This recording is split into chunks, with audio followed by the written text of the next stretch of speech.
Hi guys, rubber band power time again. This is a bit in reverse. I'm showing you the finished product first and then I'll take it apart to show you how I put it together. It's bicycle spokes for the chassis, bicycle spokes for the front axle, bicycle spoke for the back axle. Front wheels are CDs with bottle tops on them and some plastic beads to space them apart. The front axle is fixed. These electrical connectors, or chocolate blocks as I like to call them, those are screwed tight, so the front axle is rigid and the CDs spin on the axle, so they're freewheeling. The back axle, at the moment, they're just a tight fit on the bicycle spoke.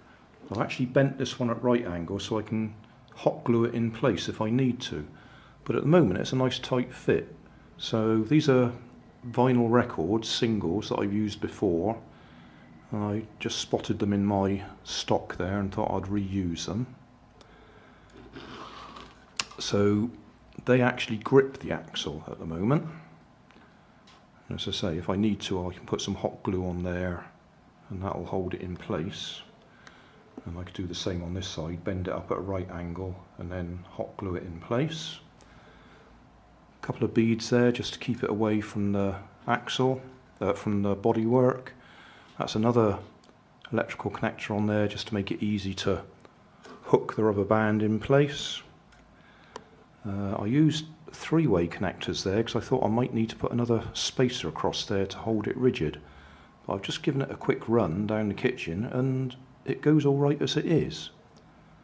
So I might just leave it like that. But if you wanted it to be more robust, you could put another piece of wire across there and clamp it in place.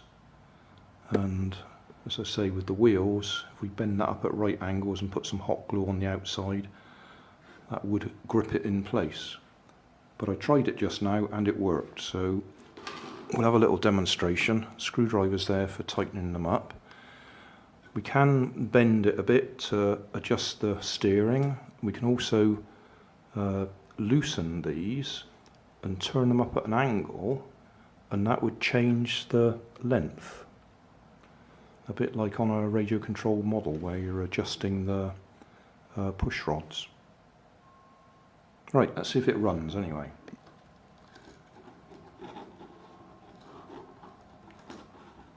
Just hook that on the back. And we can wind it up normally.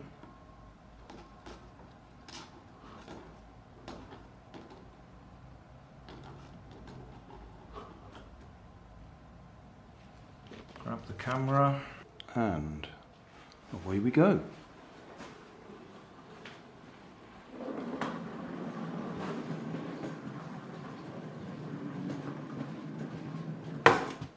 Perfect. No trouble at all. I'll run it back the other way and see if we can hit the camera.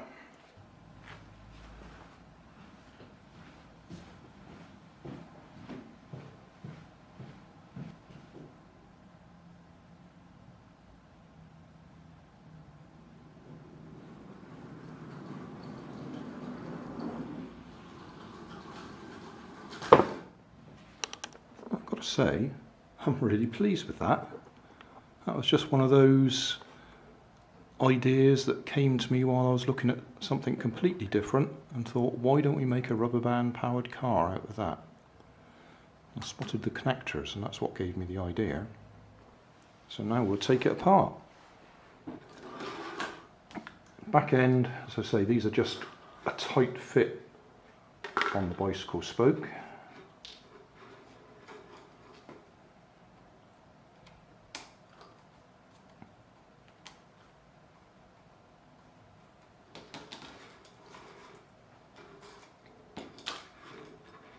So that's our ordinary electrical connector. And then I had bent that at right angles in case I needed to glue it in place, but there was just enough grip anyway. Then again, I said I'd allowed for putting an extra cross piece in there if we needed to, but we didn't.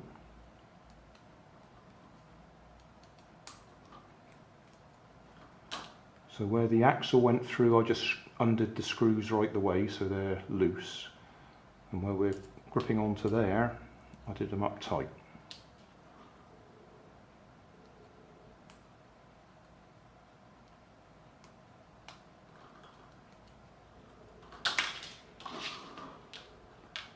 At this end,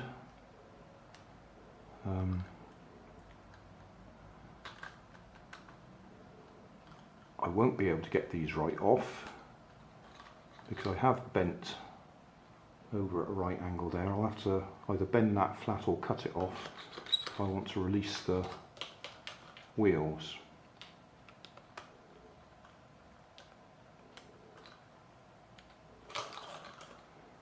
And then the axle bodywork chassis is just clamped into these two.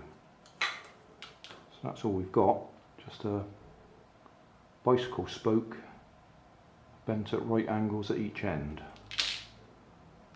Some people want dimensions or measurements. Well, the measurement I used was, that was the bicycle spoke I had, and I just bent about 1/2 inch at each end at right angles, so it was long enough to go through the connector. And then the rubber band is just looped over and through itself.